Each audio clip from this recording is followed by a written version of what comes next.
उत्पन्न होते हैं और इस शरीर के नष्ट होने पर नष्ट होते हैं। इनको जो पृथक पृथक रूप से जान लेता है वो ब्रह्म को जानता है। चलिए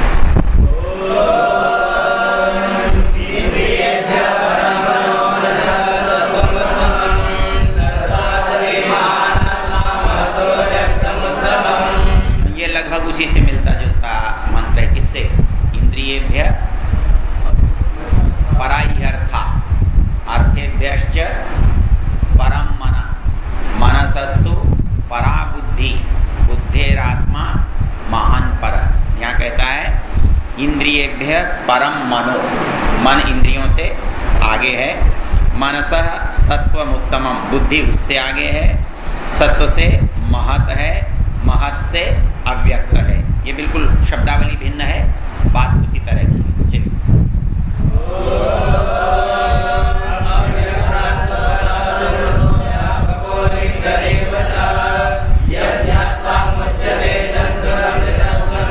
चलिए अब इनको जो व्यक्ति अलग अलग समझ लेता है, अव्यक्त से आगे पुरुष है और ये पुरुष कैसा है? व्यापक है और अलिंग है।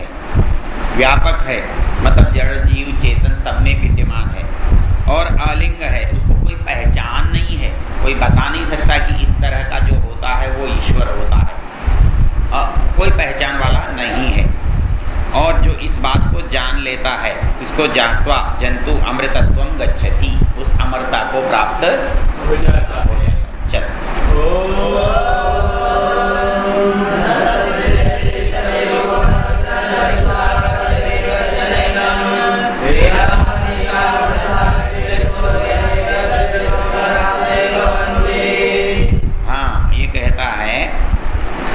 आंखों से वो दिखाई नहीं देता। न संदृशे तिष्ठति रूपमस्य, उसका रूप आंखों में नहीं ठहरता। न चक्षुषा पश्यति कश्चिदयिन, कोई उसे आंखों से देख भी नहीं सकता। हृदा मनीषी मनसा विकृत, तो वो क्या करता है कि जो उसे मन से पकड़ता है, मनीषी जो है वो मन से पकड़ता है, वो अमृत हो जाता है। जो उसको आँख से पकड़ना चाहता है, जो उसको हाथ से पकड़ना चाहता है, जो और चीज़ों से पकड़ना चाहता है, वो उसके कटों में नहीं आता। जो उसे मन से पकड़ता है वो अमृत हो जाता है। बाकी दोनों पंक्तियाँ आप पढ़ चुके हो। आगे 12वां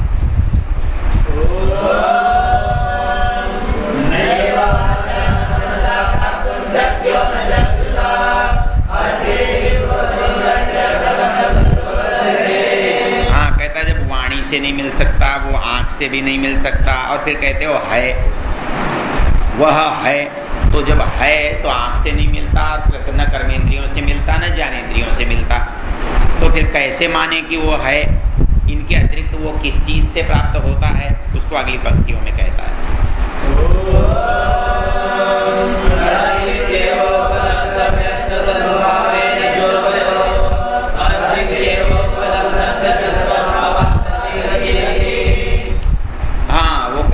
कि उसको जानने का क्या तरीका है? बोले और कोई भी तरीका नहीं है, वो है वो नहीं है, इन दोनों में विचार करो। विचार करके देखो कि क्या बात ठीक लगती है बात ठीक लगती है कि नहीं है बात ठीक लगती है।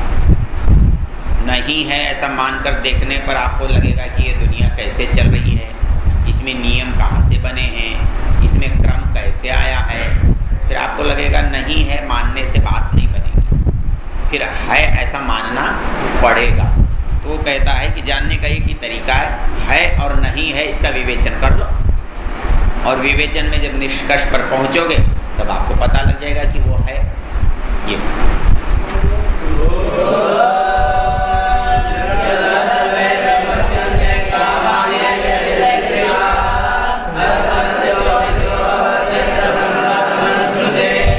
कहता है जिस दिन तक आपके मन में किसी चीज को पाने की इच्छा है उस दिन तक वो वहां नहीं है।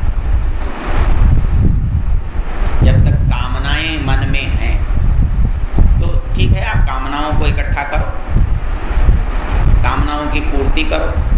वो कब आता है? बोले जब कामनाएं समाप्त हो जाते हैं। तो कहता है कि यदा सर्वे प्रमुच्यन्ते कामा यस्य हृदि श्रिता, हृदय में विद्यमान समस्त कामनाएं जिस दिन छूट जाती हैं, अथ मर्त्यो अमृतो भवति, तब मर्त्य जो है, मर्त्य क्यों कहते हैं इसे? मर्त्य क्या होता है? मर्त्य मरने वाला। और इस संसार को क्या कहते हैं? मर्त्य लोक। लोक मतलब संसार। कैसा संसार? जिसमें आदमी मरते पैदा होते रहते हैं। तो मर्त्य है अमृतो भवति, जब उसके अंदर से इच्छाएं समाप्त हो जाती हैं तब मर्त्य क्या हो जाता है? अमृतो भवति, अमृत हो जाता है।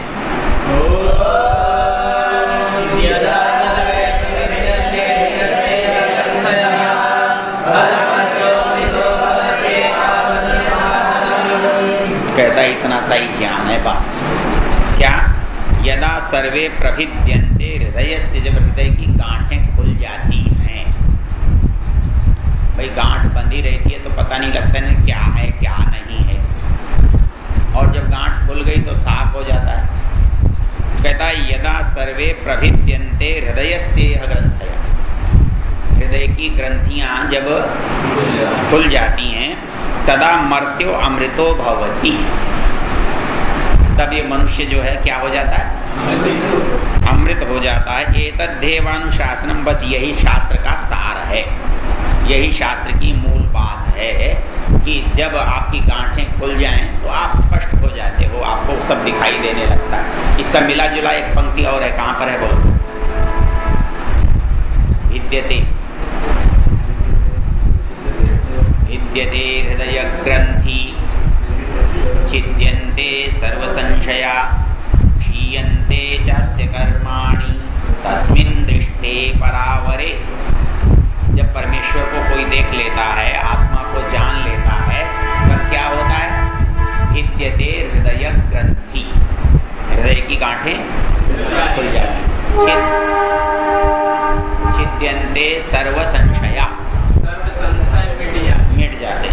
क्षीयन्ते चास्य कर्माणि, और उसके जो कर्म हैं वो क्षीण हो जाते हैं। तस्मिन् दृष्टे परावरे, जो सबसे परे है, जब उसको देख लेते हैं तब इस मनुष्य की ये परिस्थिति हो जाती है।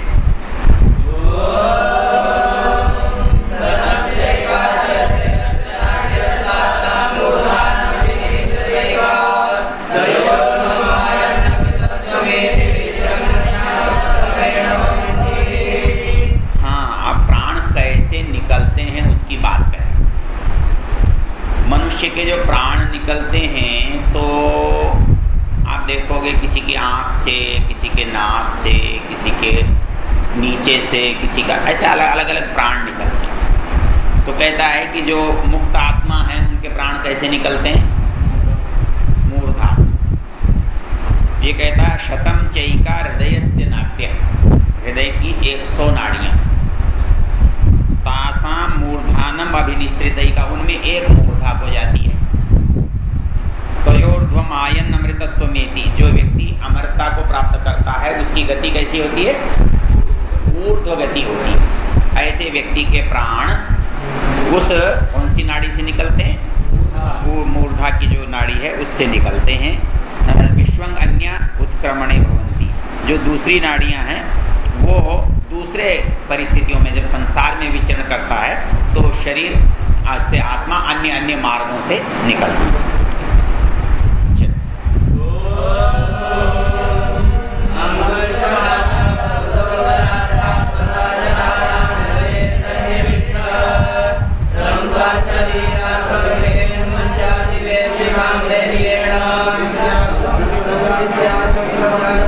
तम विद्या क्षुत्रम अमृतम, तम विद्या क्षुत्रम अमृतम। यहाँ 2 बार समाप्ति का सूचक है। कहता है अंगुष्ठ मात्र पुरुषो अंतरात्मा, हमारा जो अंतरात्मा है वो कहाँ है? अंगुष्ठ मात्र स्थान में। ये चर्चा छांदोग्य में आती है। छांदोग्य में बड़ा सुंदर एक प्रकरण है, वो कहता है दहरम पुंडरीकम वेश्म, हमारे हृदय में दहर कहते हैं छोटा, पुंडरीकम कहते हैं कमल जैसा, वेश्म कहते हैं घर। मतलब हमारे हृदय में कमल जैसा छोटा घर है। हृदयम पुंडरीकम वेश्म, उसमें क्या रहता है? कहता है कि उसमें आत्मा रहता है। बोले उसमें आत्मा कैसे रहता है? तो वो ये कहता है कि तुम वहाँ चले जाओगे तो दुनिया सब कुछ वहाँ मिल जाएगी। ये अनंत आकाश मिल जाएगा, ये सब ज्योतियाँ जो हैं वहीं मिल जाएंगी। तो वहाँ एक प्रश्न उसने उठाया है, बोले कमाल है, तुम्हारा ये हृदय जल जाएगा तो क्या सारा संसार जल जाएगा?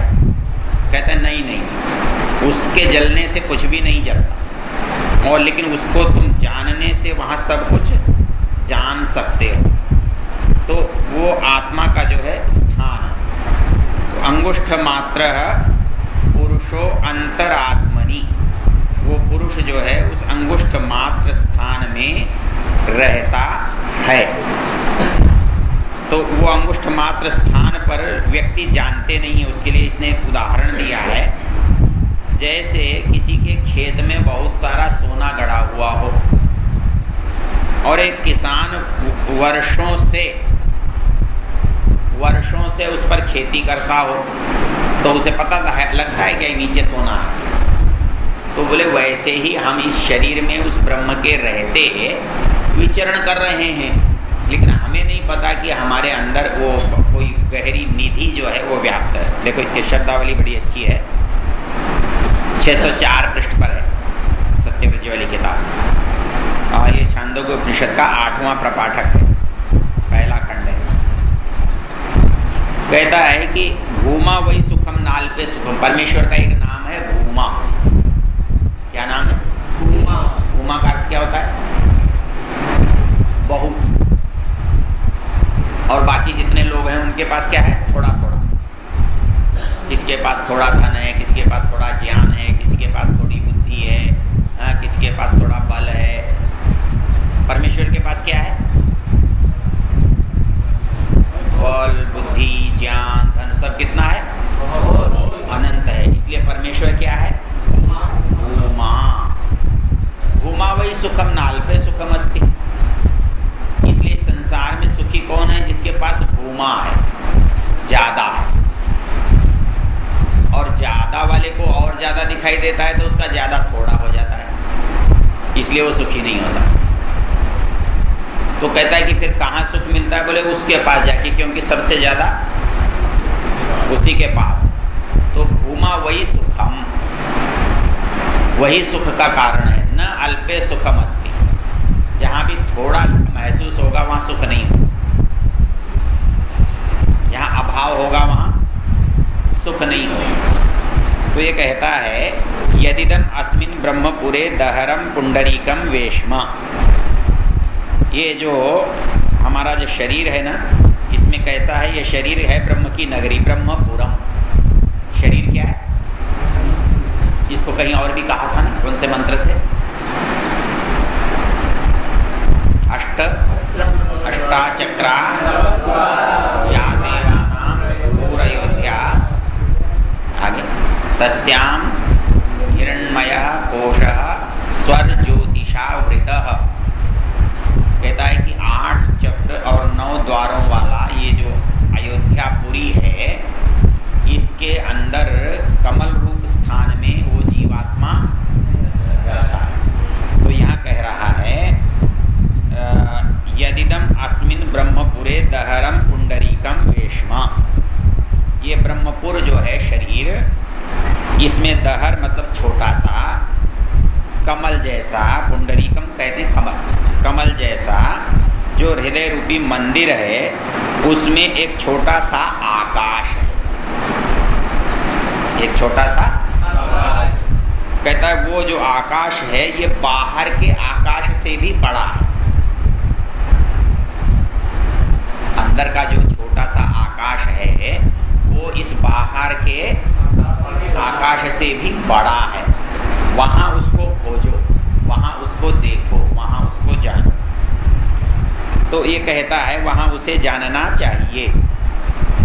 तस्मिस् तत्त अन्वेष्टव्यम तद्वाव विजिज्ञासितव्यम, वहां उसको खोजना चाहिए, वहां उसको जानना चाहिए। बोले दहरम पुंडरीकम अस्मिन अंकाश तदेतर अन्विष्टव्यम, कहता है कि उसमें क्या है, वहाँ तो कुछ भी नहीं है, वहाँ उसको कैसे ढूंढेंगे? कहता नहीं, बोले वहाँ जब तुम उसको ढूंढने जाओगे तो जितनी बड़ी दुनिया बाहर है उससे बड़ी दुनिया वहाँ पर है, वह बड़ा है, उसमें द्युलोक है, पृथ्वीलोक है, आकाश है, सूर्य है, चंद्र है, विद्युत है, नक्षत्र है, भूत है, पूरा ब्रह्मांड है। अर्थात वहाँ जब परमेश्वर को साक्षात करोगे तो परमेश्वर जितना बड़ा है वहाँ वो सारा का सारा साक्षात होगा। तो जगह कितनी भी छोटी हो लेकिन उस बड़े साक्षात्कार में सब कुछ आपको बड़ा दिखाई देता है। कोई कहे कि ये तो मर जाएगा तो क्या वो सब नष्ट हो जाएगा? कहता नहीं, ऐसा बिल्कुल नहीं होगा। ये शरीर जीर्ण हो जाए, मर जाए, बूढ़ा हो जाए, समाप्त हो जाए, लेकिन वो समाप्त नहीं होता है। कहता है कि वो सदा नित्य रहने वाला होता है, क्योंकि उसमें भूख नहीं, प्यास नहीं, गर्मी नहीं, सर्दी नहीं, ऐसा ऐसा सब होता है। तो ये कहता है कि उसे प्राप्त कर सकते हो, उसे प्राप्त केवल इसलिए नहीं कर पाते हो कि जैसे जमीन में गड़े हुए धन को आप नहीं जान पाते, उसी तरह अपने अंदर विद्यमान परमात्मा को भी नहीं देख पाते। ये लंबा प्रकरण है, इसको छोड़ देते हैं। तो वहाँ पर उसको कहा दहरम पुंडरीकम वेश्म, वेश्म कहते हैं घर को, दहरम छोटा, पुंडरीकम कमल जैसा, वेश्म घर। कहता है अंगुष्ठ मात्र पुरुषो अंतरात्मा, कहता है वो पुरुष जो है आत्मा के अंदर है, क्योंकि वो अंतरात्मा है। अंतर कहते हैं भीतर, आत्मा के भीतर, आत्मा है, आत्मा के भीतर कौन है? परमात्मा है। तो अंगुष्ठ मात्र पुरुषो अंतरात्मा सदा जनानाम हृदये सन्निविष्ट, वो सदा मनुष्यों के हृदय में बैठा रहता है। तो करना क्या है? कोई उसको निकाल कर लाए, मिलेगा तब जब उसे कोई वहां से निकाल कर लाए। बोले कैसे निकाल कर लाए? तो उसके लिए एक उदाहरण दिया है, जो किसान हैं या गांव वाले हैं वो इस उदाहरण को समझ सकते हैं। स्वाद शरीरात प्रवरेण मुंजा देवे शिकाम धैर्येण, कहता है कि मूंज में से जो दबी हुई सीख है उसे निकालने के लिए बड़ी सावधानी चाहिए। तो वैसे ही इस हृदय में बैठे हुए उसको कोई सावधानी से धैर्य से निकाल ले तो निकाल सकते हैं। क्यों कि चीज़ तो छोटी होती है लेकिन धैर्य के बिना समझ में नहीं आता। अच्छा देखो, यहाँ एक बात याद आई, आपको बताता हूँ। साहित्य वालों का उदाहरण बड़ा प्रसिद्ध है। कौन सा? इससे मिलता जुलता है। बृहद मूंज की लकड़ी को निकालना। एक शब्द है कुशल, क्या गया यार? शब्द क्या है? कुशल का अर्थ क्या होता है?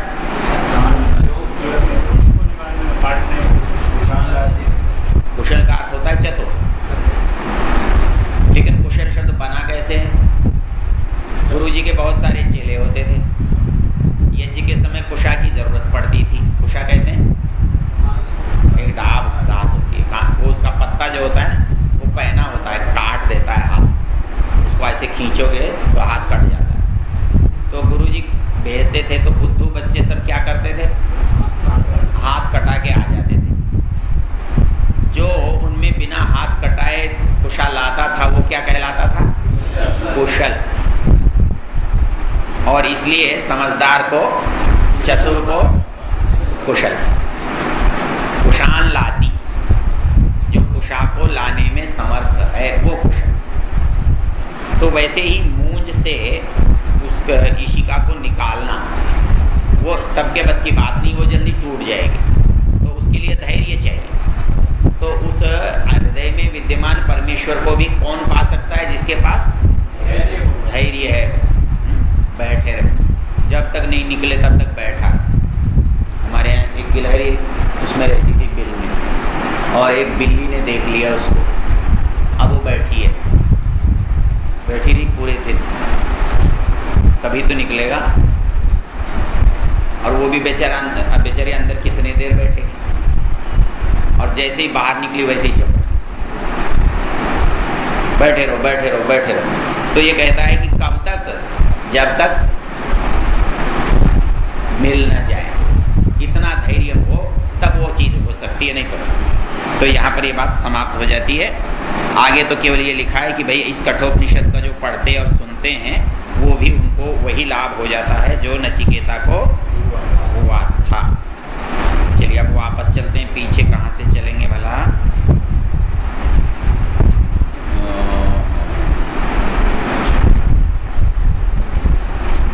चलो जी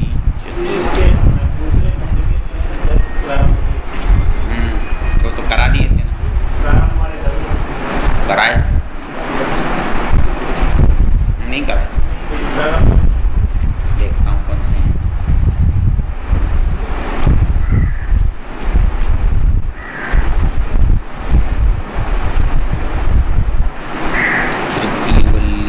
द्वितीय वल्ली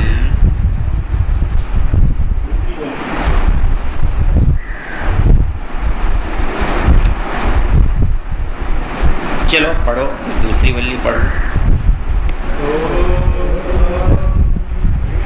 हाँ, अन्य श्रेय।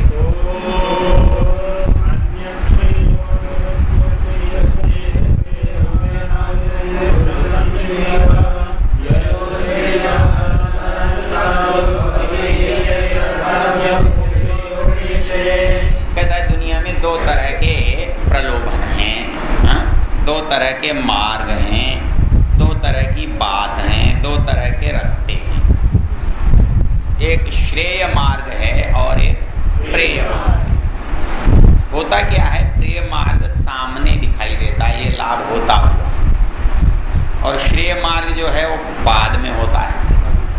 तो मनुष्य का स्वाभाविक रुझान जो होता है सामने देखता है, भाई आज बढ़िया हलवा बना है खा ले, वो सोचता है खा लो। दूसरा सोचता है खाने में कठिनाई हो जाएगी, अभी नहीं खाना।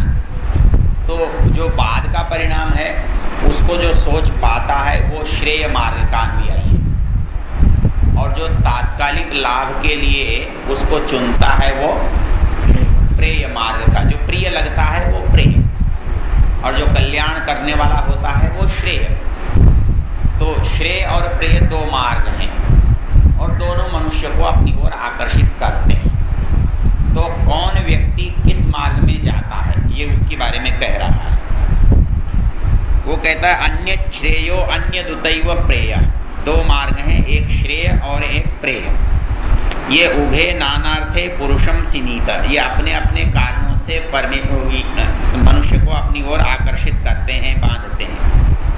तयो श्रेय आददानस्य साधु, उन दोनों में जो श्रेय मार्ग चुनता है उसका तो कल्याण हो जाता है, और जो प्रेय मार्ग में चलता है वो अपने लक्ष्य से भटक जाता है, भ्रष्ट हो जाता है।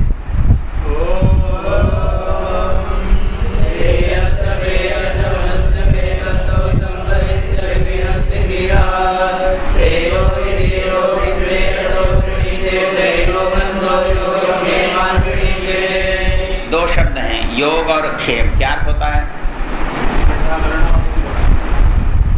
अप्राप्तस्य प्राप्ति योग और प्राप्तस्य रक्षण क्षेम।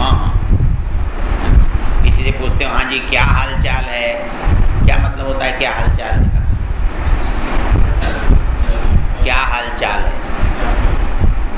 हाल कहते हैं जेब कैसी है, चाल कहते हैं विचार कैसा है।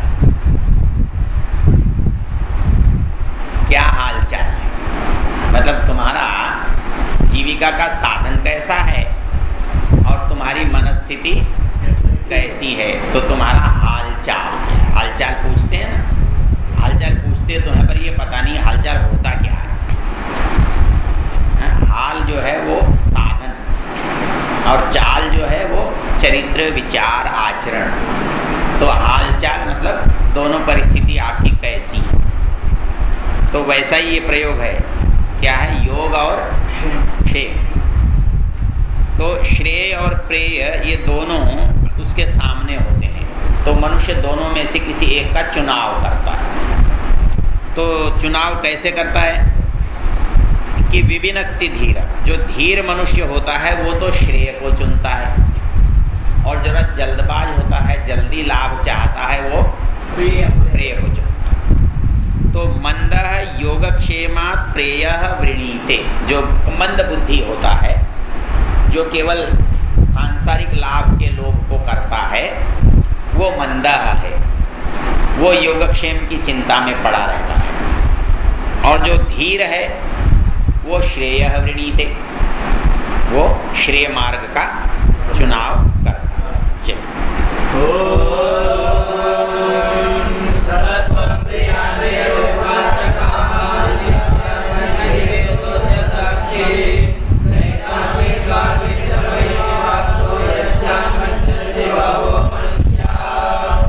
हाँ, बोले नचिकेता तू कमाल का आदमी है।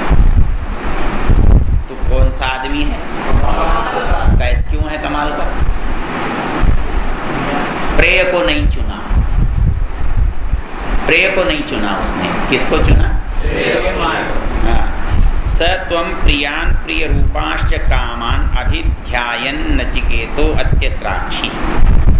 तूने बहुत सोच विचार करके मैंने जितने प्रलोभन तुझे दिए उन सबको तूने अत्यस्राक्षी छोड़ दिया। नैताम श्रृंकाम विप्तमयीम अवाप्तो, मैंने जो जंजीरें, जो जाल तुझे बांधने के लिए फेंका धन का, वित्तमयीम, उस पर तू फंसा नहीं। जिसमें यस्याम मज्जन्ति बहवो मनुष्य, सामान्य मनुष्य जिसमें फंस जाते, डूब जाते, तो उसमें नहीं फंसा, इसलिए तू श्रेय मार्ग का अनुयायी है। चल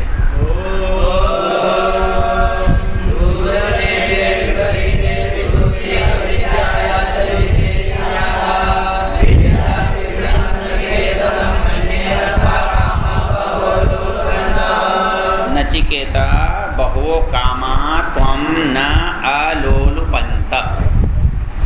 नचिकेता तुझे इतनी सारी कामनाएं लुभा नहीं सकी, इतने प्रलोभन तुझे दिए वो तुझे लुभा नहीं सके। क्यों? दूरमेते विपरीते विशुचि, कहता है कि ये दोनों दूर दूर जाने वाली चीजें हैं, श्रेय और प्रेय।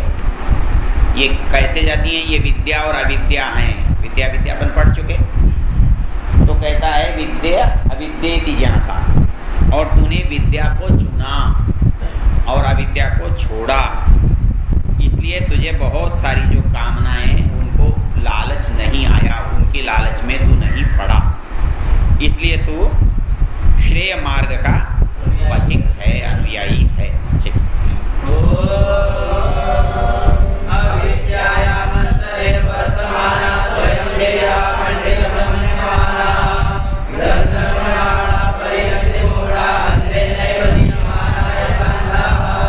हाँ, बड़े पूरी कालियां ही हैं एक तरह से इसमें। कहता है अविद्यायाम अंतरे वर्तमाना, जो लोग अविद्या में प्रेय मार्ग में पड़े रहते हैं वो अपने आप को क्या समझते हैं? स्वयं धीरा पंडितम मन्यमाना, वो अपने को बड़ा पंडित मानते हैं, बड़ा दुनियादार, बड़ा सफल आदमी समझते हैं। वो दंद्रम्यमाणा पर्यंती मूढ़ा, दंदनाते हैं, अपने को चतुर समझते हैं, टेढ़े मेढ़े मार्गों पर चलते हैं, और वो मूढ़ क्या करते हैं? पर्यंती, भटक जाते हैं। जैसे कैसे भटक जाते हैं? अंधे नैव नियमाना यथान्धा, जैसे कोई अंधा किसी को ले चले तो कितने अच्छे मार्ग पर ले जा सकता है, वैसे ही ये दुनियादार लोग किसी भी आदमी को अपने पीछे चलाकर अंधे की तरह अंधे को ले जाते हैं।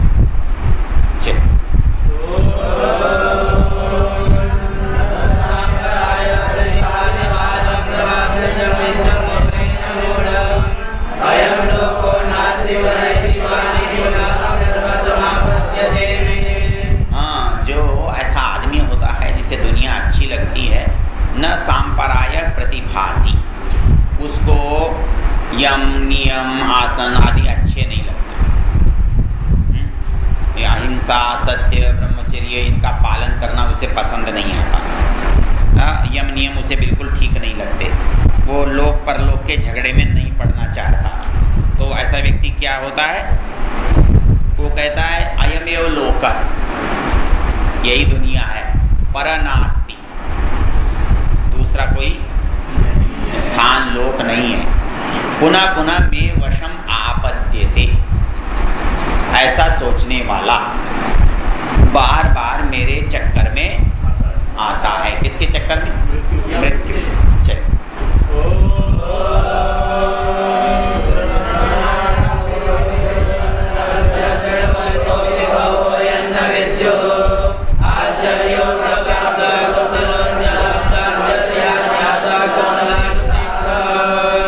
कहता ये ज्ञान ही ऐसा है, क्या करें।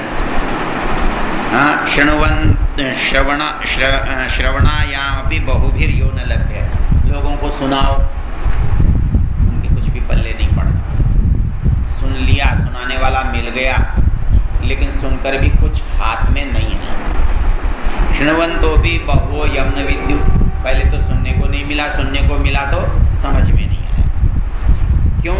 आश्चर्यो वक्ता, इसको बताने वाला मुश्किल से कोई होता है।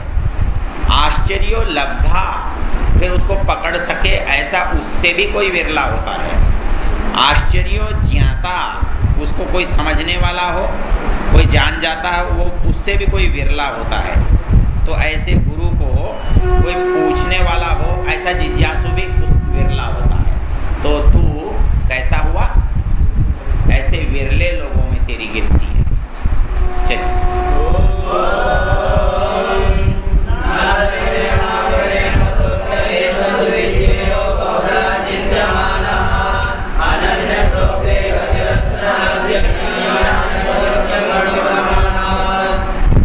हाँ, ये मार्ग ऐसा है, जब तक कोई इसे योग्य गुरु नहीं मिलता तो पकड़ में नहीं है।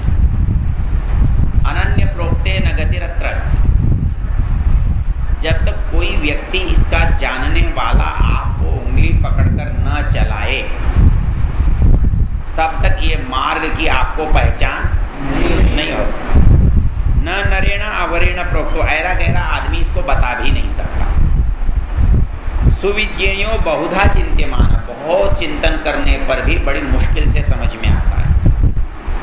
जब तक इसे कोई अच्छा व्यक्ति न बता दे, तब तक वो समझ में नहीं आता। क्यों? ये अणियान और अतर्क्य, अणुप्रमाणात, ये बहुत सूक्ष्म होने से बहुत कम लोगों की बुद्धि में आ सकता है। चलिए,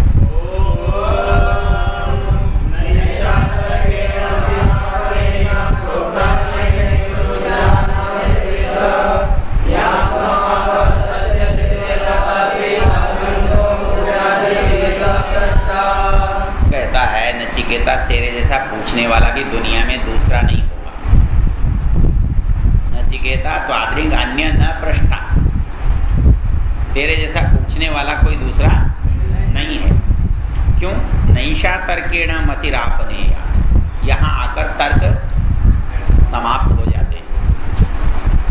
अन्येनैव सुज्ञानाय श्रेष्ठ, मतलब भली प्रकार जानने वाला गुरु ही इसे बता सकता है, और उस गुरु को श्रद्धा से सुने समझे, इतना धैर्य किसी में होता नहीं है। इसलिए हे नचिकेता, तेरे जैसा धैर्यशाली कोई संसार में विरला ही होता है। अच्छा, यहाँ एक रोचक बात, नैषा तर्केण मतिरापनीय, क्या मतलब है? नैषा तर्केण मतिरापनीय, वो कहता है कि अध्यात्म में तर्क नहीं चलता। तो हमारे लोग क्या कहते हैं? गुरु के आगे तर्क नहीं करना, गुरु ने जो कहा गलत। मतलब तर्क अनुभव पर समाप्त होता है, बुद्धि में तर्क चलता है। इसलिए जब तक बुद्धि की बात है तब तक तर्क चलेगा, अनुभव की बात आएगी तो तर्क समाप्त हो जाएगा, वहां उसकी गति नहीं है। एक, इसलिए बुद्धि की जो बात आदमी करता है वो यूं कहता है जी इसमें आप तर्क मत करो, वो गलत है। दूसरा, निरुक्त का प्रकरण याद है? कौन सा?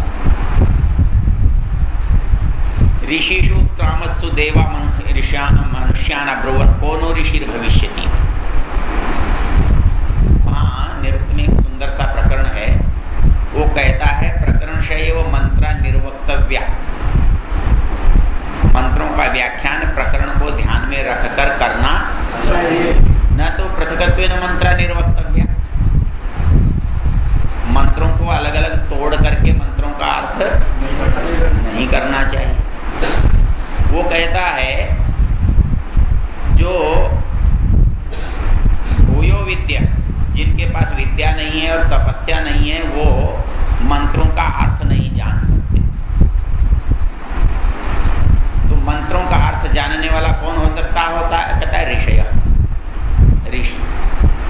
अंदृशेर न प्रत्यक्षम अस्ति, मंत्रों का में जो ऋषि नहीं है, जो अतपसो वा, जो तपस्वी नहीं है, जिन्होंने श्रम नहीं किया है, वो मंत्रों को नहीं समझ सकते। न प्रत्यक्षम अस्ति अंदृशेर तपसो वा, जो तपस्वी नहीं है, जो ऋषि बुद्धि नहीं रखता है, उसे मंत्रों का अर्थ नहीं पता लगता। कहता है कि ऋषिषु उत्क्रामसु मनुष्य देवान अब्रुवन कोनो ऋषिर भविष्यति। ऋषि कहते हैं जो दूरदृष्टि वाला व्यक्ति होता है, जिसको विषय स्पष्ट होता है। तो उन्होंने कहा कि ऋषियों का लोप होने लगा। तो मनुष्यों ने देवताओं से पूछा कि अब हमारे पास ऋषि नहीं रहे तो मंत्रों का अर्थ कौन बताएगा? ऋषिषु उत्क्रामसु देवा मनुष्यान अब्रुवन, मनुष्य देवान अब्रुवन कोनो ऋषि भविष्यति। अब हमारा कौन बताने वाला होगा? ते तर्कम ऋषिम प्रायच्छ, उन्होंने तर्क नाम के ऋषि को दी। अब ये तर्क जो है वो ऋषि है। तो कहता है कि जो ऊहा रखते हैं, ऊहा कहते हैं सूझ, तो यद किंचित अनुचान ऊहति आर्षम तद भवति। जो एक बुद्धिमान व्यक्ति ऊहा से, तर्क से कुछ जानता समझता है, उसको आर्ष कहते हैं। आर्ष मतलब ऋषियों का मान्य, ऋषियों का कहा हुआ, ऋषियों के अनुकूल, उसको आर्ष कहते हैं। जिसके कहते हैं ना आर्ष गुरुकुल है हमारा। आर्ष गुरुकुल का मतलब होता है ऋषियों की पद्धति वाला। अब तर्क जो है वो है क्या?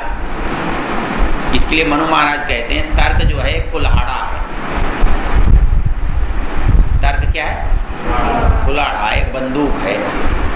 बंदूक की गोली कहाँ चलेगी? पूरब में कि पश्चिम में?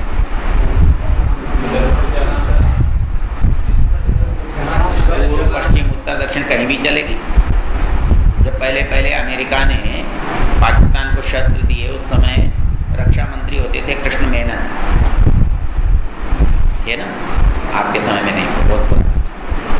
तो अमेरिका ने कहा कि हमने तो चीन के लिए ये हथियार दिए हैं।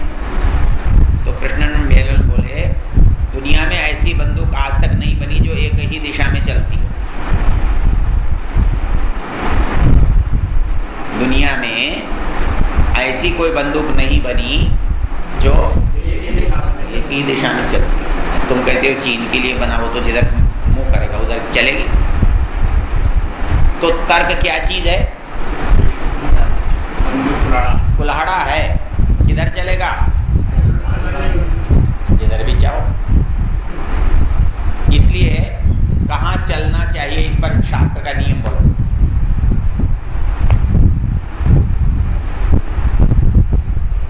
आर्षम धर्मोपदेशंच वेद शास्त्रा विरोधिना यस्तर्केणानुसंधत्ते स धर्मं वेद नेतरः। मनु महाराज कहता है धर्म जानने के लिए तर्क तो चाहिए, लेकिन तर्क उल्टी तरफ नहीं चलेगा। आर्षम धर्मोपदेशम, ऋषियों की बात होनी चाहिए, धर्म का उपदेश होना चाहिए। तर्क कैसा होना चाहिए? वेद शास्त्रा विरोधिना, वेद और शास्त्र के विरुद्ध चलने वाला तर्क नहीं चलेगा। आप अपने कोई काटने के लिए तर्क बनाने लगे तो कैसे चलेगा? तो तर्क का उपयोग तो हो सकता है, लेकिन लक्ष्य के अनुकूल। माली की कैंची चलती है, चलती रहती है, लेकिन पेड़ को खत्म करने के लिए नहीं। वैसे ही तर्क का उपयोग अविरोधिना वेद शास्त्रा विरोधिना तर्केण, वेद शास्त्र से अविरुद्ध तर्क से जो खोज करता है उसे धर्म का पता चलता है, दूसरे को नहीं। मतलब धर्म में तर्क तो चाहिए, लेकिन कैसा तर्क चाहिए? वेद शास्त्रा विरोधिना। हाँ, मतलब आप तर्क से वेद को भी काट सकते हो, जैसे आपका आदित्य मुनि मूर्खानंद है। नई पुस्तक आई है, हाँ हाँ, वो तो आप अपने बाप को भी कह सकते हो, क्यों नहीं कह सकते? कोई भी चीज कुछ भी कही जा सकती है, वो सच होती है, बुरी नहीं होती, लेकिन वो ग्राह्य नहीं। वेद में है, सब है, लेकिन वेद में है आपको किस दृष्टि से दिख रहा है, सवाल तो इतना है।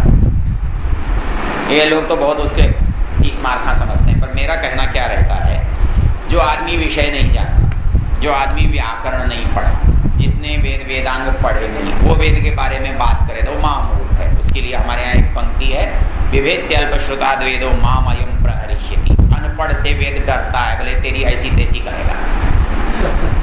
उनमें से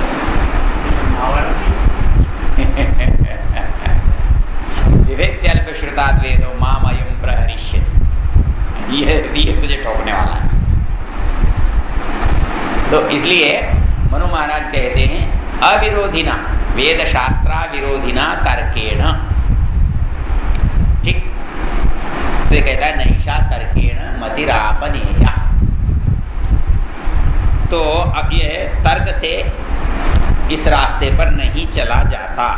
क्यों? कहता है प्रोक्ता अन्य नहीं, वो कोई जो बताता है उस पर उसका विश्वास करना होता है, क्योंकि वो अनुभव की चीज है, उसे कोई समझा नहीं सकता शब्दों में।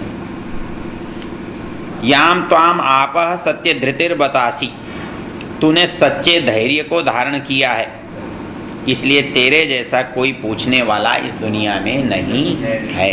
चल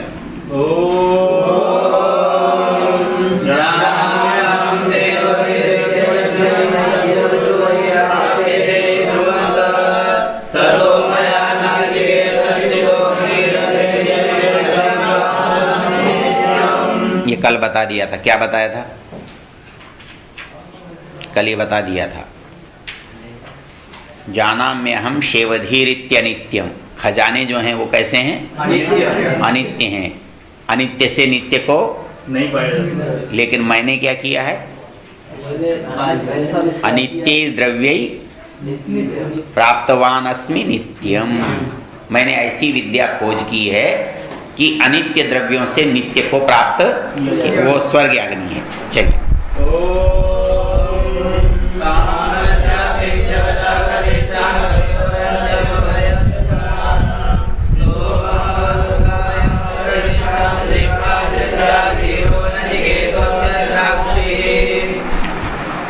हाँ, पहला है कामस्य आप्तिम पुत्रैष्णा, जगतः प्रतिष्ठाम लोकैष्णा, और महादुर्गायम प्रतिष्ठाम वित्तैष्णा। कहता है कि नचिकेता, तूने इन तीनों को अत्यसाक्षी, तीनों को छोड़ दिया, इसलिए तू इस धैर्य से ब्रह्म को जानने की योग्यता रखता है। चल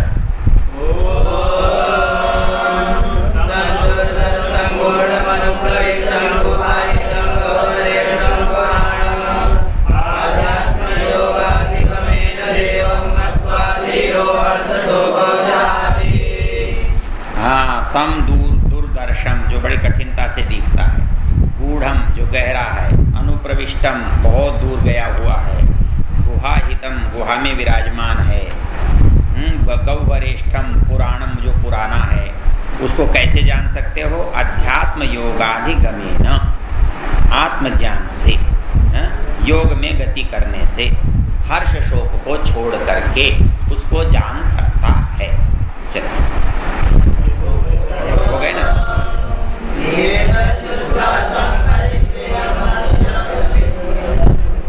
ये पूरी बल्ली हो गई। आगे समाप्ति तक बचवा दिया था आपको। अब तीसरे में क्या चीज है बांचने की देख लो। आगे की ये 3 मंत्र बचे हुए। कौन से? शुरू के 2 मंत्र 2 हैं, चलो उनको भी कर लो।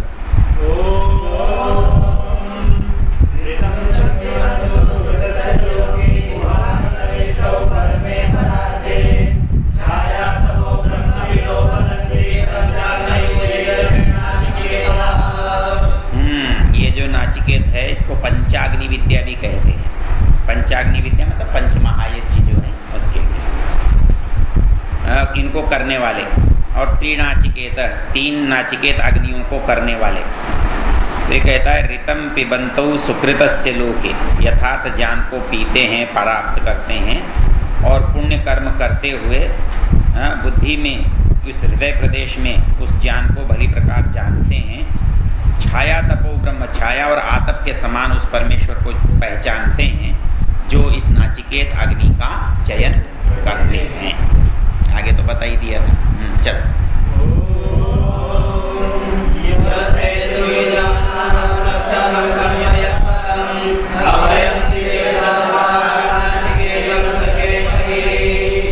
भगवान करे कि हम उस नाचिकेत अग्नि को प्राप्त कर सकें। कैसी है वो नाचिकेत अग्नि? यह सेतु ईजानानाम, जो यज्ञ करने वालों के लिए क्या है? सेतु है, पुल जैसा। अक्षरम ब्रह्म यत् परम, जो परम अक्षर ब्रह्म है। अभयम तितीर्षिताम पारम, जो पार करने की इच्छा वाले हैं वो निर्भय रूप से उनको बनाने वाला है। ऐसे नाचिकेत अग्नि को शके मही हम प्राप्त कर पावे। ये बाकी हो गया था सारा। चलो और क्या बचा था? तिष्ठत जागृत भी हो गया था, परांची खानी भी हो गया था। ये तद वही तत् है, बाकी तो सारा।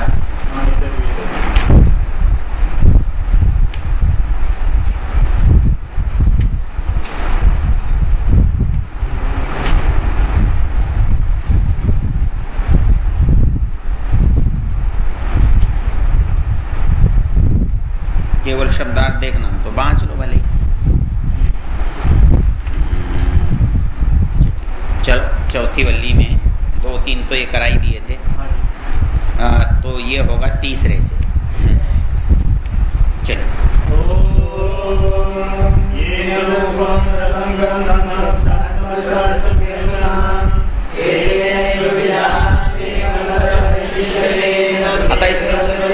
एतत् वही तत्। भाई आत्मा कौन है? मतलब आत्मा को कैसे पहचानोगे? एक उदाहरण मैंने आपको दिया था, भाई ये हलवा मीठा लगता है, कि ये शब्द सुंदर लगता है, कि ये रूप अच्छा लगता है। यदि ये आंखों को लगता होता तो मुर्दे को भी लगना चाहिए। तो वो ये कहता है कि इन सब के नहीं रहने पर जो परिस्थिति बनती है तो वो है जिसके होने पर ये सब था, और जिसके न होने पर ये सब नहीं रहता। एतद वही तत्, वो चलिए।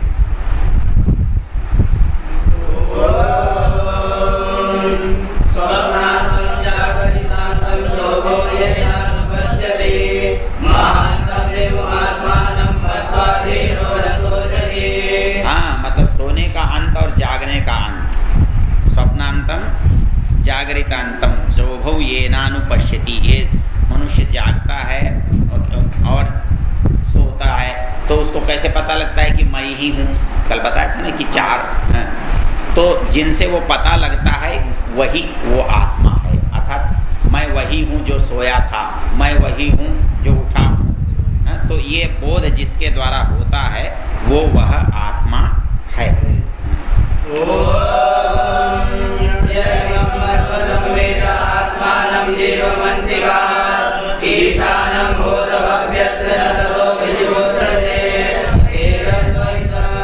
एतद वही तत्, वो कौन है?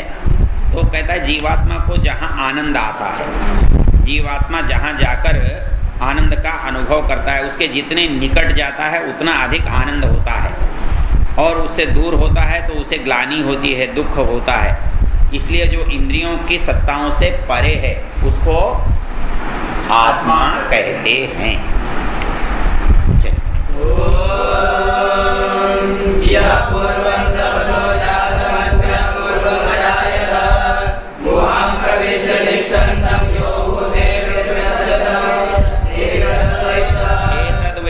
अरे भाई, जो इस दुनिया से पहले था, यह पूर्वम तपसो जातम, इस सारे संसार के निर्माण से पहले जो स्वयं निर्मित था, गुहाम प्रविश्य तिष्ठन्तम, जो अपने अंदर छिपा हुआ है और जिसको विद्वान लोग जानते हैं या जिसको महाभूत प्रकाशित करते हैं, एतद् वै तत्, वह आत्मा वह है।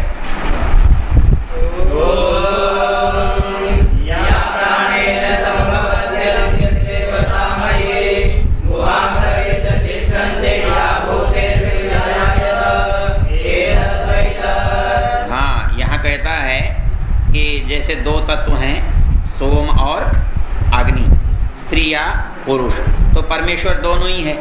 तो पुरुष रूप में ब्रह्म है तो वो देवता रूप में स्त्री है। तो कहता है सा प्राणेन संभवत्यदितिर देवतामयी, वो देवतामयी अदिति है। गुहाम प्रवश्य तिष्ठन्ति, और वो गुहा के अंदर विराजमान है और वो भूतों से प्रकाशित हो रही है, संसार की वस्तुएं उसे प्रकाशित कर रही हैं, वही वह एतत् वै तत्।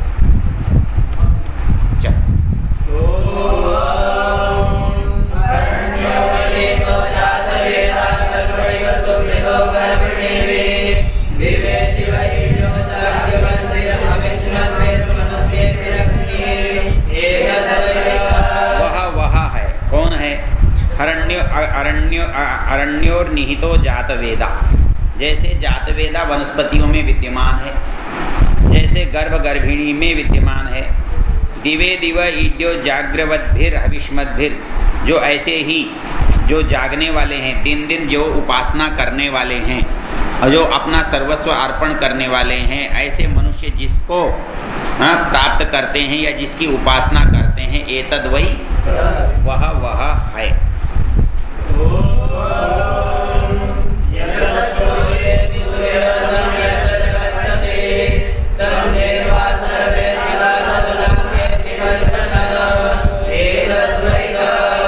भाई, सूर्य जिससे प्रकट हो रहा है, सूर्य जहाँ जाकर समाप्त हो रहा है, सारे देव जिसमें समर्पित हैं, जिसकी आज्ञा का कोई उल्लंघन नहीं कर सकता, एतद् वै तत्, वह है।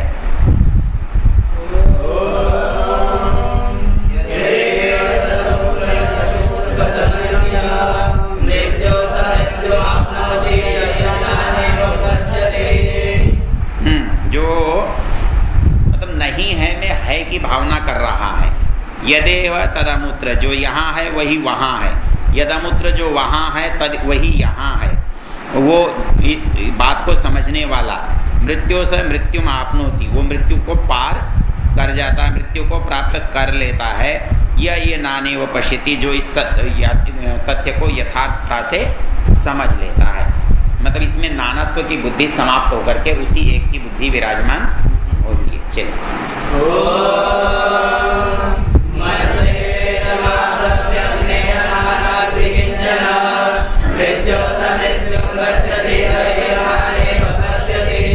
हाँ, मन से ही वेदम आप्तव्यम, उसे मन से ही प्राप्त किया जा सकता है।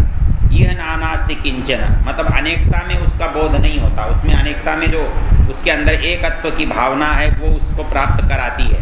मृत्यु स मृत्युम आपनोति, मृत्यु से वह मृत्यु को प्राप्त हो जाता है, सर्वनाश हो जाता है। जो नाना भाव उसमें करता है, अर्थात उसको अनेक अनुभव करता है, वो नष्ट हो जाता है। जो सब में एक को देखता है वह जीवित रहता है।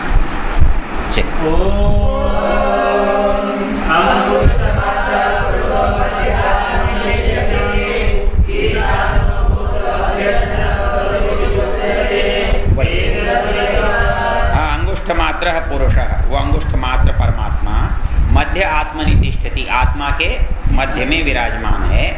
भूत भव्य से ईशाना, जो वर्तमान और भविष्य का स्वामी है, न ततो विजुगुप्सते, जो इस बात को जान लेता है वह किसी प्रकार की घृणा नहीं करता। ये तत्वई तत्व वह है।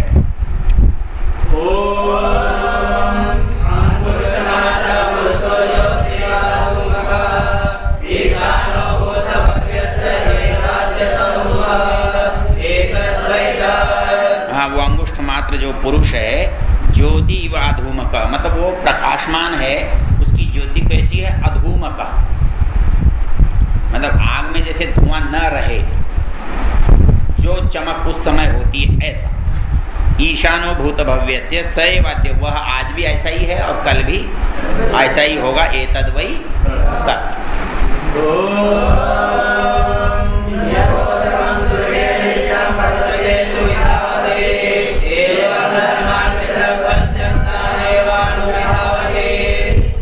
कहता है कि जैसे बारिश पड़ी पहाड़ में, तो पानी कुछ इधर दौड़ता है, कुछ इधर दौड़ता है, कुछ इस नाले में, कुछ उस नाले में, कुछ उस स्रोत में, कुछ झरने में, कहीं कहीं। तो कहता है ये नानात्व केवल दर्शन में है, जल तो सारा एक ही है। यथोदकम दुर्गे वृष्टम पर्वतेषु विधावती, उसी तरह उस व्यक्ति को जो संसार में उसको देखता है अलग अलग रूपों में, वो अलग अलग न होकर मूल रूप से जल के समान एक ही होता है। वो जो है वो वास्तविकता को जानने वाला होता है।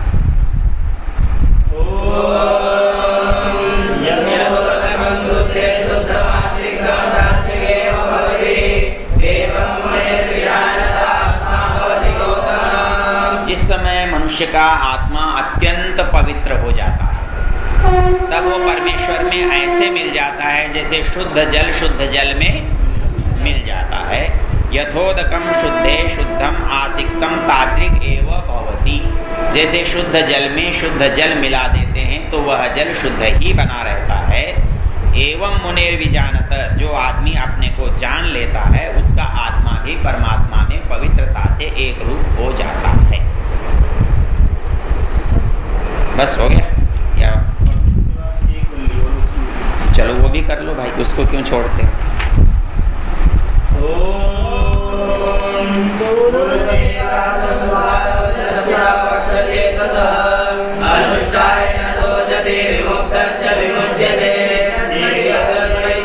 सारा कुल मिला के ये तद्वई था, ऐसा ऐसा जहां होता है वहां वह है। तो पुरम एकादश द्वार, एक पुरी है जिसके 11 द्वार। अजस्य, उसमें रहने वाला कौन है? अज है, अजन्मा है। अवक्र चेतस, जब वो निष्पाप हो जाता है तो अनुष्ठाय न शोचति, तो वो पुण्य कर्मों को करके कभी दुखी नहीं होता है। और विमुक्तश्च, शरीर छूटने पर मुक्ति को प्राप्त कर लेता है। ए तद्वई तत्, वह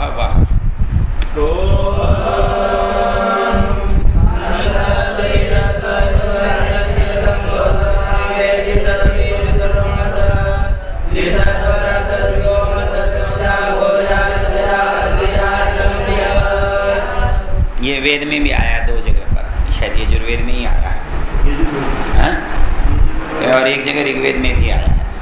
हंस है शुचिषत, हंस कहते हैं किसको? क्यों कहते हैं? अच्छा, सरस्वती का वाहन क्या है? क्यों?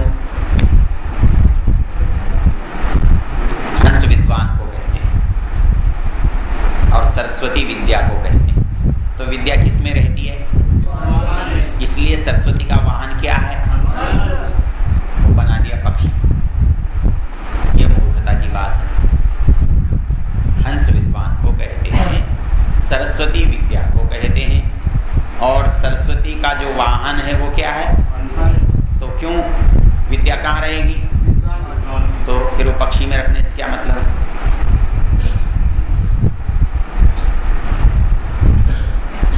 परमहंस कहते हैं, परमहंस परिव्राजक आचार्य। क्या स्वामी जी महाराज लिखते हैं ना, श्रीमद परमहंस परिव्राजकाचार्य श्रीमद स्वामी विरजानंद स्वामी नाम शिष्येण श्रीमद दयानंद सरस्वती स्वामिना विरचिते सत्यार्थ प्रकाश भाषा विभूषिते द्वितीय समुल्लास पूर्ति अगाध। तो हंस, अच्छा साधुओं के साथ एक और विशेषण लगता है। एक तो हंस लगता है, परमहंस मतलब अत्यंत विद्वान परमहंस।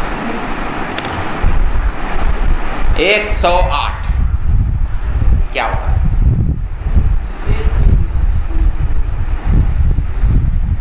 1008 क्या होता है? नहीं, मुझे मीमांसक जी ने बताया था। एक पुस्तक है हमारे यहाँ, उसमें लिखा हुआ है, उन्होंने वो पुस्तक मंगवाई पुस्तकालय से। देखो, श्री शब्द है और जब 108 लिखा जाता है तो श्री श्री 108 लिखा जाता है। तो इसका मतलब होता है इस आदमी के नाम के सामने 108 बार श्री लगेगा। श्री श्री श्री श्री श्री श्री श्री श्री श्री ऐसे लगाओ तो लिखते हैं श्री 108। श्री 108 का मतलब है 108 बार श्री लगाने का जो सम्मान है वो।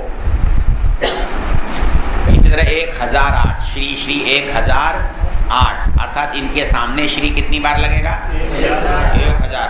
और इससे भी ज्यादा लगता है तो क्या लिखता है? अनंत श्री विभूषित। ये महामंडलेश्वरों के नाम के आगे देखना, अनंत श्री विभूषित। तो कितनी बार श्री लगा? अनंत श्री। अच्छा, इसका एक और नियम है, नेपाल नरेश के सामने लगता था क्या? पंचम श्री। राजा को 5 श्री लगते, श्री श्री श्री श्री। मतलब वहां ये भी है कि दुश्मन को कितने लगते, पत्नी को कितने लगते हैं, बच्चे को कितने लगाने पड़ते हैं, राजा को कितने लगाने हैं। तो श्री जो प्रतीक था कि हमारे इसके साथ क्या संबंध है? नहीं, पढ़ी होगी पुस्तकालय में, ऐसा मुझे ध्यान है। ये तो पुरानी चीज है, कोई नई चीज थोड़ा। खाली आप देखते हो अनंत श्री विभूषित लिखा हुआ, अब ये कभी नहीं समझ में आता कि अनंत श्री विभूषित का मतलब क्या होता है। 108, अरे 108 क्या? 1008, 1008 क्या? श्री श्री 1008 क्या भाई? श्री श्री 1008 तो इनका सम्मान कितना था? चलो, तो ये कहता है पुरम एकादश द्वारम अजस्यावक्र चेतस। हो गया। हंस शुचिशत। अब ये कुछ उपमा दे रहा है। ये आत्मा कैसा है? हंस है, वसु है, होता है, अतिथि है। ये आत्मा क्या है? हंस है। तो हंस कैसा रहता है? शुचिशत, पवित्र स्थानों में रहता है। हंस कहाँ रहता है? पवित्र। इस पर एक सुंदर सा श्लोक है, याद करो तो चले गए। गंगम तीरमपि त्यजन्ति मलिनं ते राजहंसा वयम्। गंगा तीर भी यदि मलिन हो जाए तो हम उसको भी छोड़ देने वाले राजहंस हैं। गंगम तीरमपि त्यजन्ति मलिनं ते राजहंसा वयम्। एक और बड़ा सुंदर श्लोक है। क्रुद्धो लूक नख प्रपात विगलत पक्षा अपि स्वाश्रयम् येनोच्छन्ति पुरीश पुष्ट वपुष ते केचिदन्ये द्विजा। गांगम तीरमपि त्यलन्ति मलिनं तेर। इसमें एक लाइन फिर रहेगी।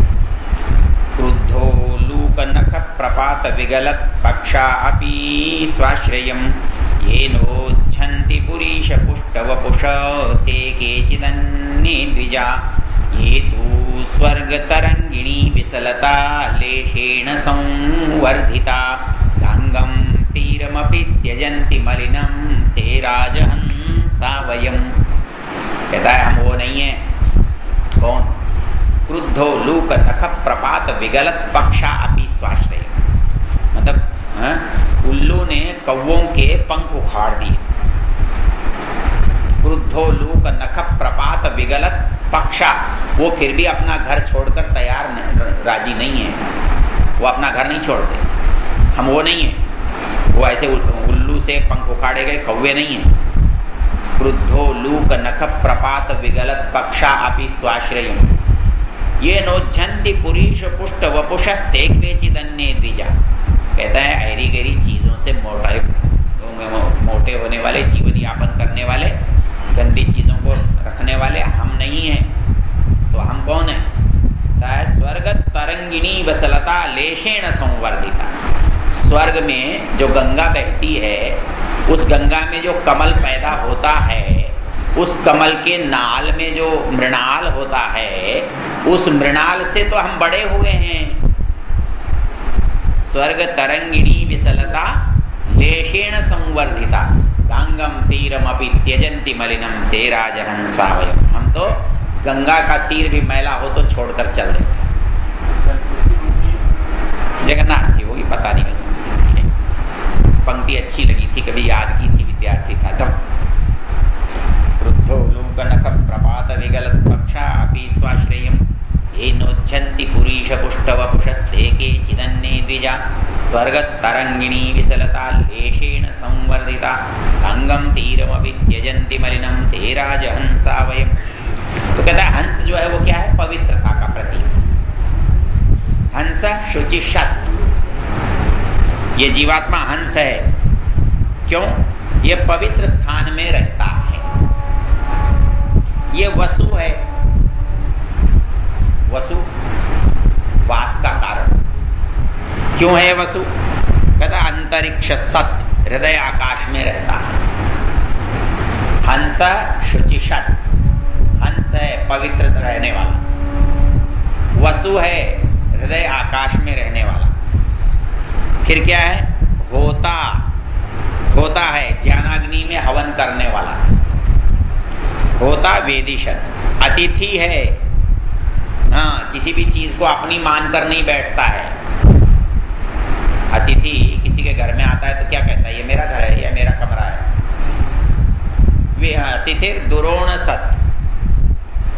हाँ, केवल अतिथि जो क्या होता है? दुरोण सत, केवल ऐसे घर में रहता है जो जिसका बंधन या आसक्ति नहीं होती। तो हंस शुचिशत, वसु अंतरिक्ष सत, होता वेदिशत, अतिथिर दुरोण सत। ऐसा वो क्या होता है? नृषत, वरसत, ऋतसत, व्योमसत। तो वो उसके लिए विशेषण दिए। वो नृषत घर में रहने वाला, वरसत अच्छे स्थान में रहने वाला, ऋतसत सत्य में रहने वाला, व्योमसत आकाश में रहने वाला। सत मतलब निवास करने वाला। तो व्योमसत, ऋतसत, वरसत और अबजा, गोजा, ऋतजा, अद्रिजम बृहत। अबजा, अब कहते हैं जल को। तो कहता है गोजा पृथ्वी पर होने वाला, ऋतजा सत्य में होने वाला, अद्रिजा पर्वत पर होने वाला है, और ऋतम बृहत सत्य और महान है। तो वो आत्मा कैसा है? महान आत्मा है। तो उसके ये विशेषण है, ये स्थान है।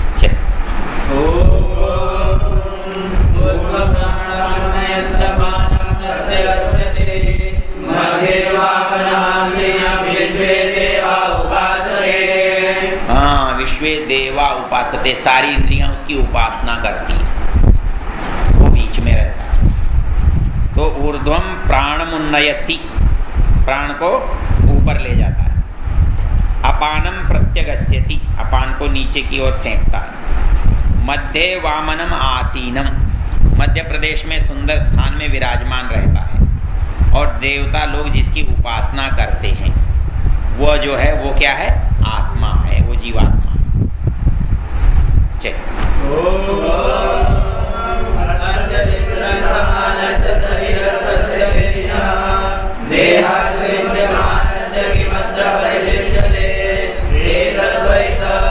हाँ, बोले आत्मा कौन है? बोले ऐसे तो नहीं पता लगेगा।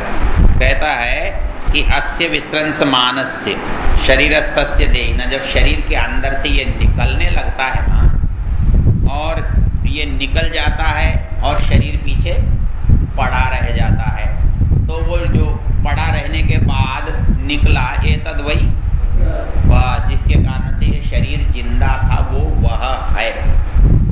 चल,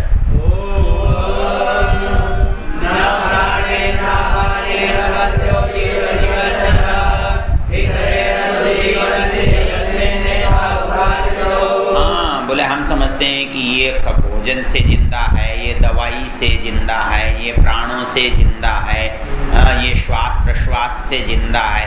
अरे बोले ये सब कोई जिंदा रहने के कारण नहीं, उसके रहने से ये रहते हैं, वो नहीं रहता तो ये कुछ भी नहीं रहता है। तो कहता है न प्राणे न, कोई प्राण से नहीं जिंदा रहता, न अपाने न, कोई अपान से जिंदा नहीं रहता, इतरेण तो जीवंती, उस आत्मा से जिंदा रहते हैं जिसमें ये प्राण अपान रहते हैं। प्राण अपानों का जो स्थान है उसके कारण शरीर में जीवन रहता है, इनके कारण जीवन नहीं रहता।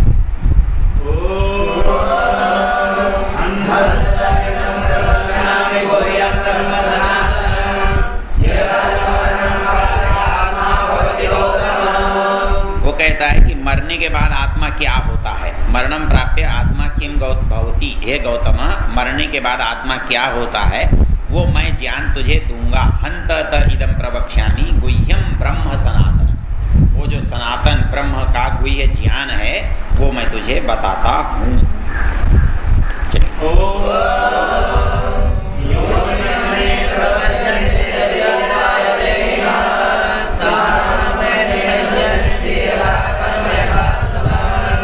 कहता है योनि मन्ये प्रपद्यन्ते शरीरत्वाय देहिन, जब मनुष्य मर जाता है तो उनका आत्मा भिन्न भिन्न योनियों में अपने कर्म के अनुसार जाता है। कैसे स्थान मन्ये अनुसंयंती, कुछ तो वृक्षादि योनियों को प्राप्त करता है, और यथा कर्म यथा श्रुतम, जिसका जैसा ज्ञान होता है और जिसका जैसा कर्म होता है वैसी उस जो आत्मा की स्थिति होती है मरने के समय वो वहां प्राप्त होता है।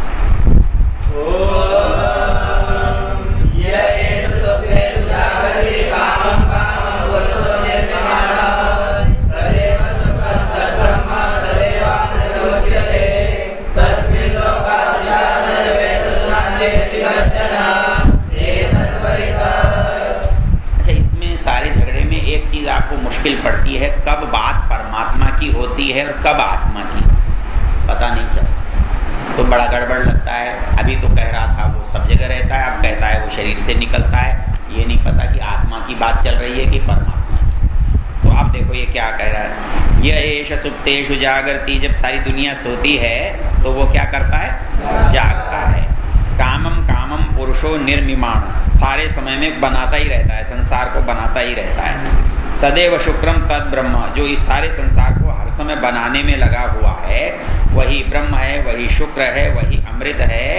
तस्मिन लोकाश्रिता सर्वे, सारे लोग उसमें आश्रित हैं, वो किसी के भी आश्रित नहीं है।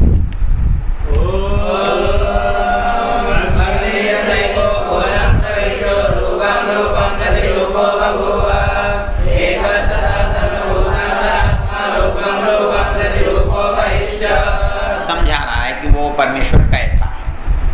कहता है जैसे अग्नि तो एक है लेकिन आज भिन्न भिन्न वस्तुओं में भिन्न भिन्न दिखाई दे रही है।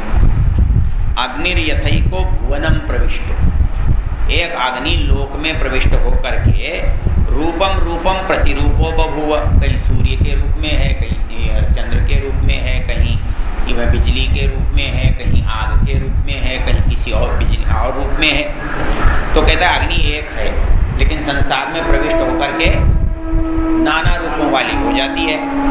वैसी एकस तथा सर्वभूतांतरात्मा, वैसे परमेश्वर एक होकर के समस्त भूतों में अंतरात्मा उनके अंदर प्रविष्ट होता हुआ नाना रूप धारण कर रहा है।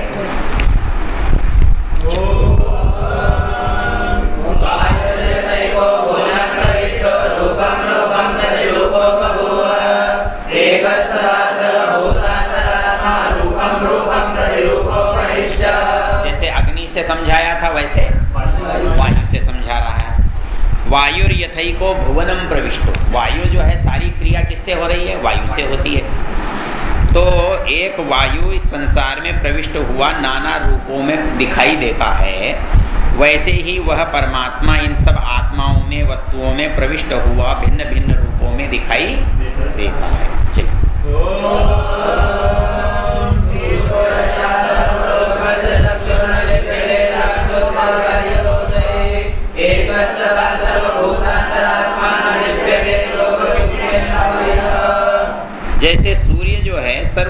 सर्वस्य चक्षु, सारे संसार की आंख है।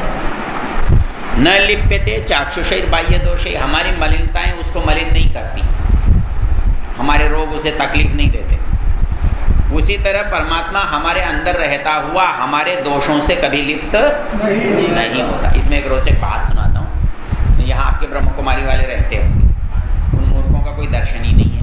अब तो वो शिवजी विवजी की कथा ज़्यादा करने लगे। क्या है, बहुत सारे संप्रदाय हैं वो केवल हिंदू धर्म के बिगाड़ने का काम करते हैं, उनको कुछ आता जाता नहीं, वो ईसाइयों के पैसे से काम करते हैं।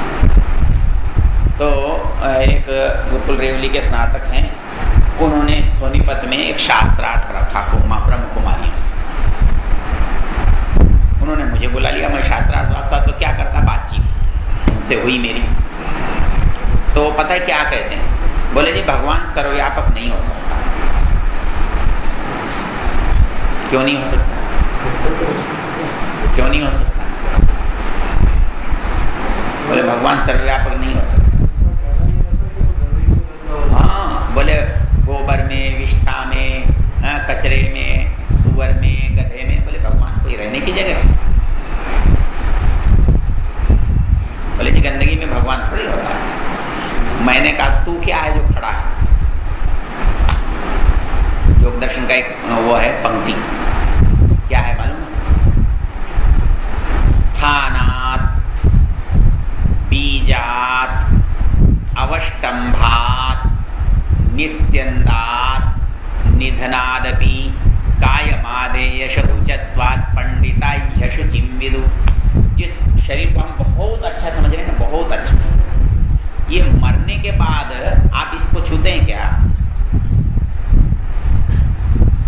तब इसमें भगवान रह सकता है ना, तब उसमें नहीं रह सकता। मैंने कहा भले आदमी, तू सिवाय जिसको तू गंदगी कहता है, तेरी रचना क्या है? तो कुत्ता क्या बुरा है? कुत्ता कैसे बुरा है? गधा कैसे बुरा है? अच्छा, गंदगी जो शब्द है ना, ये सापेक्ष है। सापेक्ष है कैसे? एक बार हमारे एक वकील साहब थे, उन्होंने बड़ी प्यारी बात की। वो कहने लगे जी अपने और पराये की क्या पहचान है? बोले एक माँ आती है, बच्चा पड़ा हुआ है टट्टी में, पेशाब में, गंदगी में, और तुरंत उसे उठा लेती है, पोंछ पांच के गोदी में धर लेती है। और एक औरत आती है, दूसरे का बच्चा है, कुछ गंदा लगता है, कहती है छी छी छी, इसको उठाओ उठाओ उठाओ उठाओ। तो उसको अपना बच्चा तो गंदा नहीं लगा और दूसरा गंदा लगा, तो गंदगी क्या हुई? तो गंदगी जिसे तुम कह रहे हो वो तुम्हारे अंदर है, उसे तो तुम गंदा नहीं कहते। तुम्हारी है उसे गंदा नहीं कहते। अच्छा एक काम करो, देखो एक तौलिया आपका है, हाँ, हमारे एक मित्र हैं, उनका तौलिया कोई छू लेता है तो वो फिर उससे पहुंचते नहीं। हम अपने घर के व्यक्ति के तौलिए को तो काम में ले लेते हैं, और वहीं कहीं होटल में रखा हुआ कोई तौलिया हो तो, और हमसे पहले कोई थोड़ा सा उजली उजली वाला हो, ऐसा वैसा सा आदमी हो, और उसका तौलिया रखा और आपको दे दिया जाए, बोले लो साहब इससे काम चला लो, तो ये गंदापन जो है ना, ये सापेक्ष शब्द है वस्तु का। अच्छा यदि गंदा कुछ होता ना तो परमेश्वर सब चीजों को अलग अलग करता, लेकिन परमेश्वर ऐसा तो नहीं करता। परमेश्वर के कामों को देखो तो उसके यहाँ तो कुछ भी गंदा नहीं है और कुछ भी अच्छा नहीं है, सब एक जैसा ही है।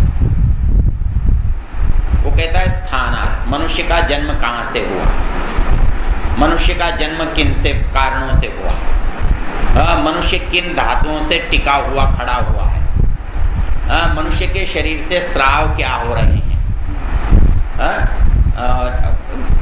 पसीना निश्चंदा, और मरने के बाद इस बेचारे की सारी पवित्रता का क्या हाल होता है। तो यदि ये सब गंदा है और इसमें ईश्वर रहता है, तो गधे और घोड़े में और कुत्ते में और गाय में और गोबर में रहने में क्या फर्क पड़ता है?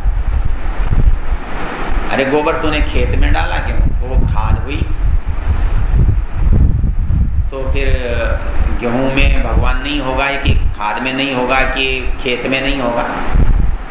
मूर्खता भरी बात है, इनका कुछ अर्थ नहीं होगा।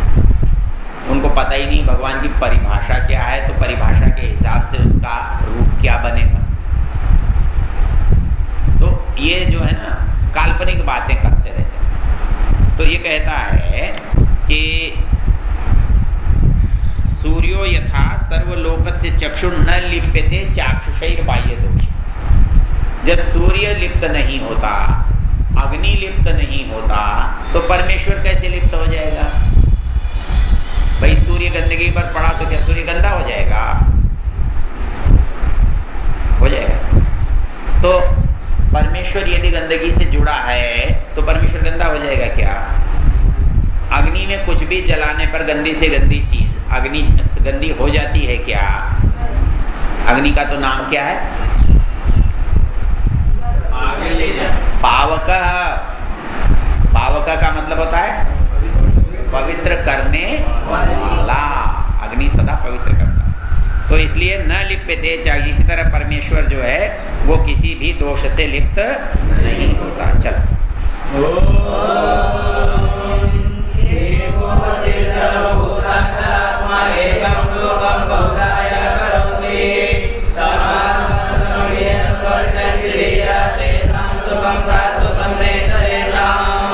वो परमेश्वर कैसा है? एक है, वशी, सबको वश में, सर्वभूतांतरात्मा, सब प्राणियों की आत्मा में विराजमान है। एकम रूपम बहुधा यः करोति, स्वयं एक होते हुए भी नाना रूपों में प्रकाशित। ऐसे उस परमेश्वर को तम आत्मस्थम, उसको बाहर नहीं देख सकते। बाहर वो है किंतु बाहर नहीं देख सकते। क्यों नहीं देख सकते भाई? बाहर है तो देख लियो ना। बाहर है कि नहीं परमात्मा? तो देखते क्यों नहीं? आत्मस्थम, वो हमको कहाँ दिखेगा? अपने पास होगा तो दिखेगा ना। तो आत्मस्थम ये अनुपश्यन्ति वो धीरा तेषाम शाश्वतम सुखम, वो शाश्वत सुख को प्राप्त होते हैं। न इतरेषाम, जो उसको नहीं पा सकते वो सुखी नहीं हो सकते। चल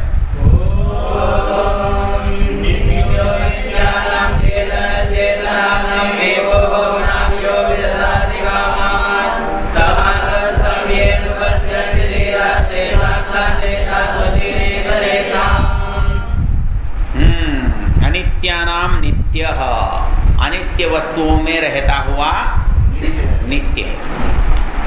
संसार की वस्तु बनती बिगड़ रही है, लेकिन वो स्वयं न बन रहा है न बिगड़ रहा है। नित्यो नित्यानाम चेतनश्चेतनानाम, चेतनों में रहता है लेकिन वो उस चेतन से भिन्न है। अचेतन में भी रहता है लेकिन उसकी चेतनता कभी समाप्त नहीं होती। चेतनश्चेतनानाम, चेतन आत्माओं में भी वो विद्यमान है। एको बहुना, वो है एक लेकिन प्रकट वो बहुतों में। विदधाति कामान, बहुत तरह के कामनाओं को बनाने वाला है। तम आत्मस्थम ये अनुपश्यन्ति धीरा, जो धीर पुरुष आत्मा में विद्यमान उस परमेश्वर को देखते हैं वो क्या होते हैं? तेषाम शांति ही, उन लोगों को सदा शांति प्राप्त होती है। नेतरेषाम, दूसरों को नहीं। चल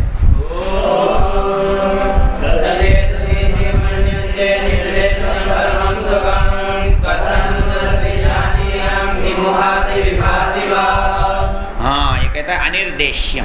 अनिर्देश्य मतलब जिसका निर्देश न किया जा सकता, मतलब उसको यूं नहीं बताया। कल मैंने बताया था ना, क्या बताया था? इसको यह कहकर नहीं बताया। हाँ, यह कहकर नहीं बताया जा सकता। देखो इसके बृहदारण्यक उपनिषद का कौन सा प्रकरण है जिसमें वो शास्त्रार्थ करते हैं? कौन कौन लोग?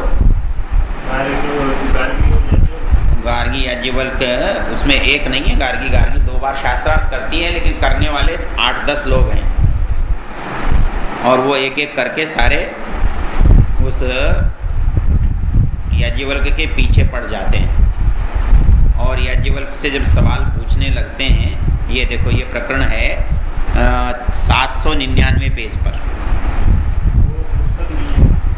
यह है बृहदारण्यक उपनिषद के 3 अध्याय का 4था ब्राह्मण। बृहदारण्यक उपनिषद के 3 अध्याय का 4था ब्राह्मण।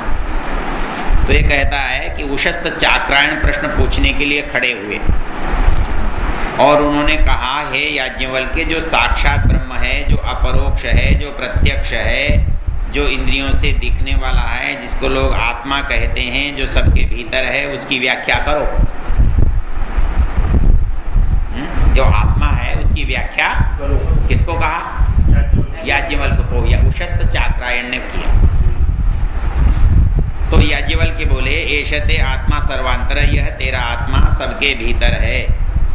उशस्त ने कहा कि कौन सा आत्मा सबके भीतर है? याज्ञवल्क्य ने कहा, वही जो प्राण द्वारा जीवन में दिखाई देता है। मतलब कैसे दिखाई देता है? हम प्राण ले रहे हैं, इससे पता लगता है कि वो है। ऐसे नहीं दिखाई देगा, वो है, इसको कोई नहीं बता सकता। अपान व्यान उदान के द्वारा प्रकट हो रहा है। यह तेरा आत्मा सबके भीतर है, यह आत्मा तेरा है, इसको तू जान। तो पता है उशस्त चाक्रायण क्या कहता है? उशस्त चाक्रायण ने कहा, याज्ञवल्क्य, ये कोई उस सवाल का उत्तर नहीं है। क्यों? जैसे कोई गऊ और अश्व के विषय में पूछे और उसे गाय तथा घोड़ा न दिखावे और दूध देने वाली को गाय होती है, दौड़ने वाला घोड़ा होता है, यह कहकर टाल दिया जाए, वैसे ही साक्षात प्रत्यक्ष ब्रह्म आत्मा जो सबके भीतर है क्या है, यह पूछने पर तुमने मुझे यह कहकर टाल दिया कि जो सबके भीतर है वो आत्मा है। बोले, तुमने मुझे बताया कहाँ कि आत्मा क्या होता है? तुमने तो यूँ कह दिया जो सबके भीतर है, जो काम कर रहा है वो आत्मा है। तो मैं पूछ रहा हूँ आत्मा है कहाँ, क्या है वो बताओ। तो पता है वो क्या पूछता है? तो वो कहता है, याज्ञवल्क्य, सबके भीतर रहने वाला आत्मा है तो दिखाओ।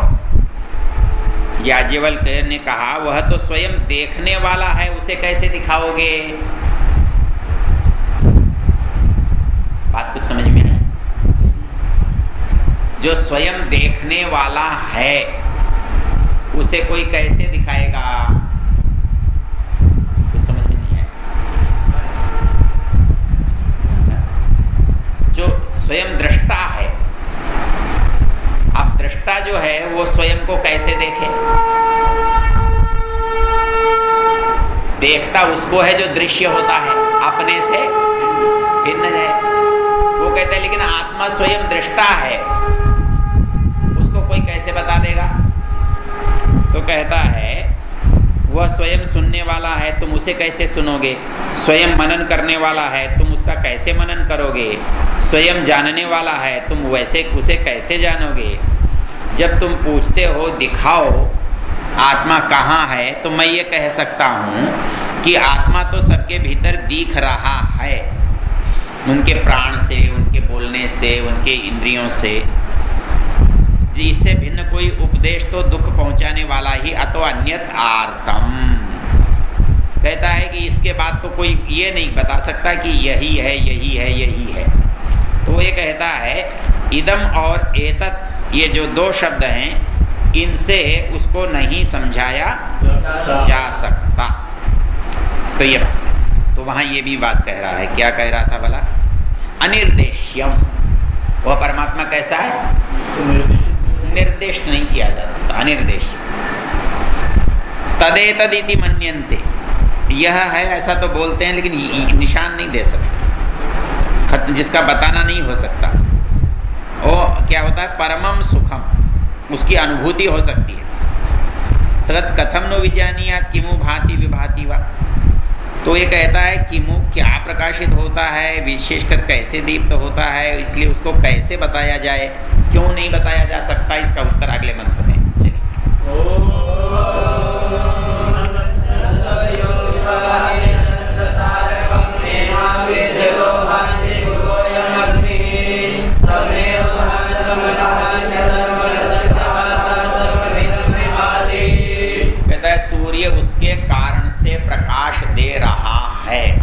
सूर्य उसको कैसे प्रकाशित करेगा? चंद्र उससे प्रकाशित है,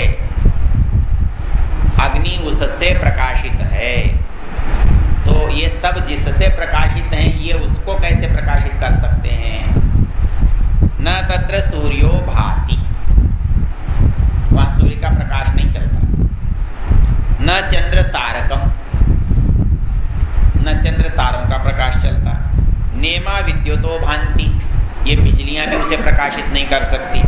वो तो यम अग्नि, अग्नि का तो सामर्थ्य ही क्या है, क्यों नहीं कर सकती?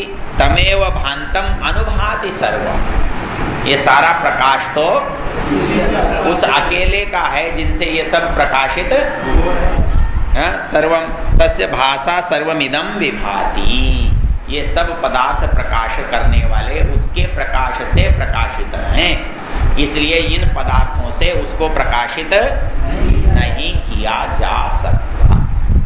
हो गया? चलो जी, आपका कठोपनिषद भी 5 दिया।